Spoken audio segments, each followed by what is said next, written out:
Hi, Sharon Brennan here, Cottage Lane Stamper. I'm an independent Stampin' Up! Demonstrator. And this is the November paper pumpkin. It's called Jolly Gingerbread, and it is adorable. I'll show you the little cards that it makes. And there's 3 different backgrounds for the little gingerbread houses, and it comes with these adorable little envelopes. And I'll show you what else comes in the kit too. But I'm going to do something. I'm not going to make the cards. I'm going to do an alternative idea I had, and I'm sure some other people have come up with this already too. But one of the things that it has in the set is this stamp set, and it's got this adorable little gingerbread house, and it's got the little flourishes for all the icing, and it's got some cute sentiments. Enjoy with love to from a sweet treat for you, wishing you a jolly Christmas, and a couple more flourishes, and more merry and happy holidays. So don't be surprised if this shows up on my calendars for next year for the craft fair. So this is a keeper, I tell you. And then it also includes these little fronts for the houses, and you get, I think, 5 sets of these. Yep. And I've already used the fronts from one, but they've got these little, let me get my light in here a little bit better, these cute little gumdrops around the door frames, and this is like a candy cane. And then there's the pop-outs are little stars and a window and a heart. So that is adorable. And this is the one I already used. Then there's like 3 different kinds of gingerbread houses. And then this one's got the frosted roof with the daffodil delight door. And this one's got some scalloped icing. Let's see. What's this one here? And a shaded spruce door. And then this one has actually little bricks along the bottom too, and this has just got icing dots around the edge. And then this is a kind of a combination of the two with the mint macaroon house, and it's got a little white peak at the top. So have I got one upside down here? Yep.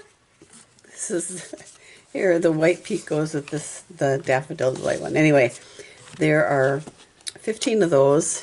And then there's also some blank like house frames that you can use the stamps on and stamp your own little images. And I'm going to save the cutest thing for last. You get a set of tag or labels. So they're mint macaroon, Calypso Coral, Daffodil Delight. And these are the little envelopes. So I'm going to have to think of something else to do with these, because I'm not making the cards. So, and this is the pièce de résistance. Aren't these just gorgeous? They're so fun. You get 2 sheets of, I should open it up. Looks like 2 sheets of the gumdrops. These aren't gumdrops. They are the Starlight Mints in different colors. So you've got the Blushing Bride, the Shaded Spruce, Daffodil Delight, Mint Macaron, and let's see, Calypso Coral. Yeah. So those are adorable. Then you get all the little extras in this kit too. So there's some glue dots, and these are the adhesives, dimensionals, 2 things of dimensionals, and some tear and tape. So like I said, I love the paper pumpkin kits because you get it's all inclusive. So if you're not an avid stamper, don't want to collect a lot of supplies, the paper pumpkin kits are perfect for that. Or if you travel, you can just throw it in your car or in the bag in your airplane. And not that we fly around much right now with COVID, but they're very easy to transport. I used to take these to the camper and put them together there. So but the box is adorable too. And if you go to the Paper Pumpkin fan club website, somebody has made an adorable gingerbread house out of this box. So just beautiful. So anyway, I'm going to get started. I'll tell you what else is in here. Let's see. So you also get the Stampin' Spot, which is Blushing Bride this month. And I think I've gotten over that. I've gone over the colors. So, and then the directions are always included too.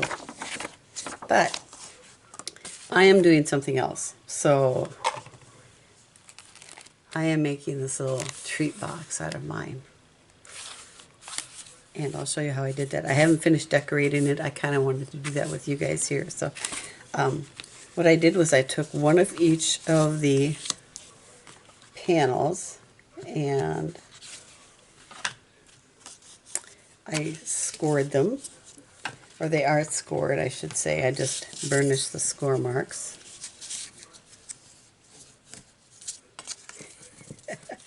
I think these are just so darn cute. And I don't know, maybe I'll sell these or maybe I'll give them as gifts to my grandsons or friends. I haven't decided yet. But I knew as soon as I saw these that I wanted to make these. So, so I've done that. And then I take a little bit of tear and tape and just run it along the edge here. Now I've seen an idea where somebody did something like this, but they made a like a baker's box with it, with a roof on it that would open up.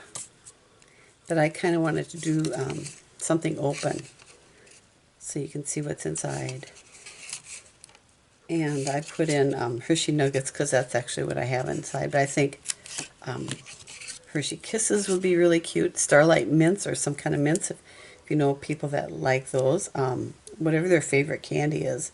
So as long as it's wrapped, I guess. So getting a little bit of tear and tape stuck to my finger. So I like to burnish that a little bit because it makes it a little bit easier to peel. And then you don't need really long nails to do that. So just match up the edges here. See if I can do this. So matching up along the score lines and the bottom. Kind of want to get it lined up before I really press it together. There. And then when we take this one off, you can just go like this. And it folds it really easy. Let me zoom in a little bit. There. So there we have our little gift box. Oh, wait a minute. There's a hole in the bottom. Well, let's fix that. Let's see. I have a piece of cinnamon cider, and I guess I should have mentioned that the gingerbread houses are made with cinnamon cider colored cardstock. And this piece is 3 3/8 by 3 3/8. It's square. So I'm going to bring in my paper trimmer here. And we're going to score a 1/2 inch all the way around and make a little bottom for our box. So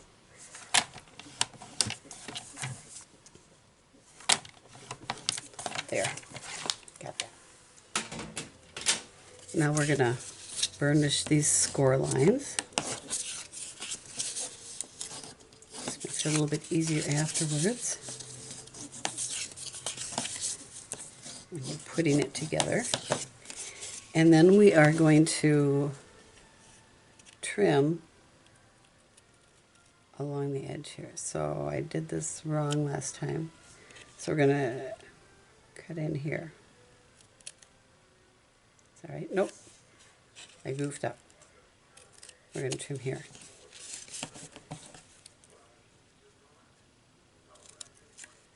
And this just makes it, takes out some of the bulkiness.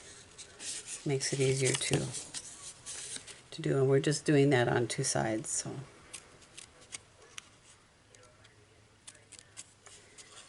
I want my flat side to the outside. So that's why I'm not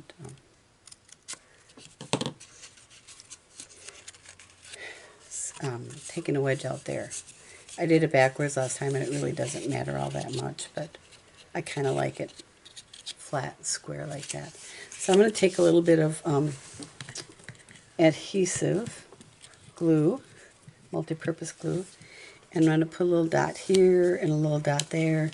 And what I like to do is I have these little craft clothespins, and I just like to put them on there to kind of hold it in place while I do the rest. I've gone back and to look at it when I finished putting all the glue on, and sometimes they've moved. So that's, of course, purely optional. Just what I like to do. So, and if you don't have these big clothespins, I mean these craft clothespins, then you could use a paper clip, or you could just sit and hold it. Guess I'm a little too impatient to hold it. So there, I have those all done. So we have the bottom for our box. Excuse me. And all those sit. Okay, I'm back. I'm going to punch out a couple of these. And I love everything that's pre-scored and punched and stuff. So I think I'm going to use 2 of the candy ones. And then this one's got the little window at the top. And we'll punch this out for the door. And punch out the heart. Now, save the heart because I can probably use that on something else later. So we've got those, and we're going to put some dimensionals on there. So I have my dimensionals here. We're going to put 1 on each corner. If you wanted to, you could put 1 in the middle so that it doesn't sink. And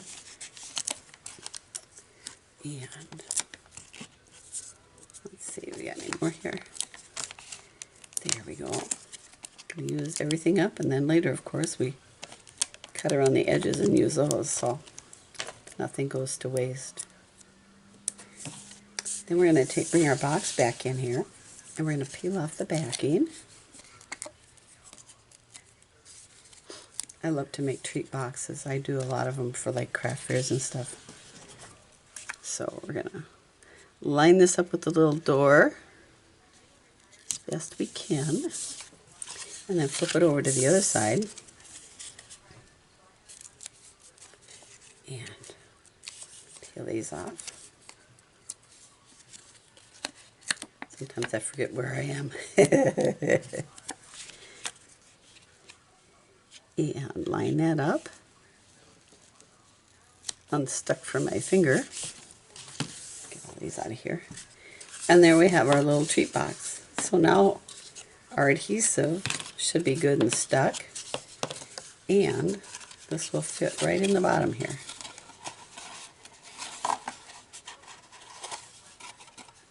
And I'm just going to use a little multi-purpose glue to hold it in place. When you're doing 3D projects, you want to use a good adhesive. I could use tear and tape, but with this, I'm going to slide it in the bottom, and it gives me a little bit more wiggle room, I guess you could say. So we're going to slide this in here and press the sides. Good.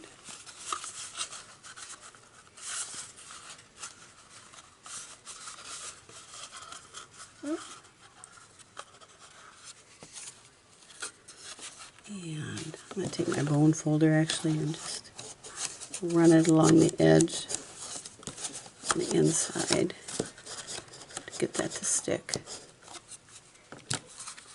There. So now we're going to decorate it. So I think, let's see, we're going to use one of the labels. I'm going to use, actually this green one fell out, so I'm going to use that one. And I'm going to use one of the yellow ones. Daffodil Delight, I should say. And I've got an old spot, not old, but a spot from a previous kit that's Daffodil Delight. And let's see what I do with my stamp set. I'm going to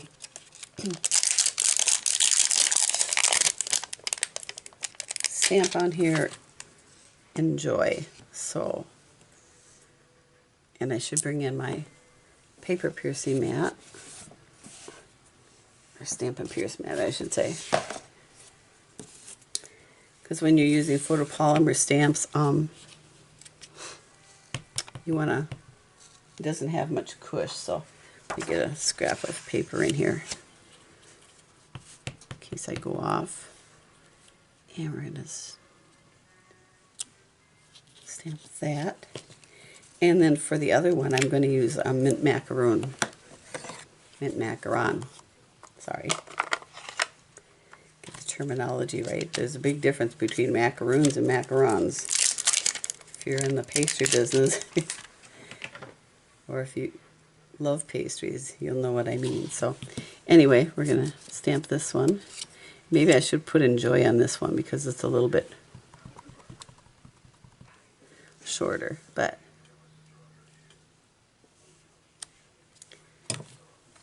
hindsight is 20/20, right? There we go. So I have that, and we're going to put this one on here with some dimensionals. Now I'm going to use my ones that are kind of all used up, and I am going to actually just trim a little piece right from here and put this on the back. And just my other one. There it is. And I'll do the same thing with that one. I'm going to take off. I'll do 4 and do 2 on this side and